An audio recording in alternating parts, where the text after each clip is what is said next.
pwedeng kantahin dito. Pili tayo ng kanta. Ano bang magandang kantahin? Sir, wala ka bang request dyan? Ikaw lang naman ang audience ko. Miss, ako ba kausap mo? Opo, ano gusto niyong kanta? Kanta? Opo.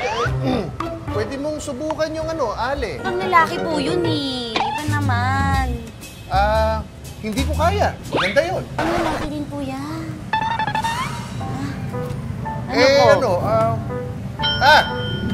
Paminsan-minsan. Ganda yun.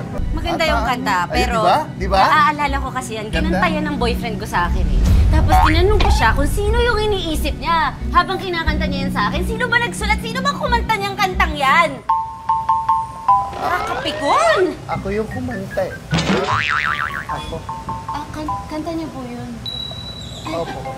Kayo po si Richard. Ako yun eh. Ay, sorry po. Ay, maganda po yung kanta. Maganda ba? Ang bilis ng count yun. Teka lang, kailangan ko kayo ipakilala ng maayos sa mga kapitbahay. Siyempre, mga kapitbahay, the one and only, isang miyembro ng The Hitmen at tinaguri ang Prince of Ballad. Siyempre, tinitilian niya at sinisigawan ng mga singers noong 90s, Mr. Richard Reynoso.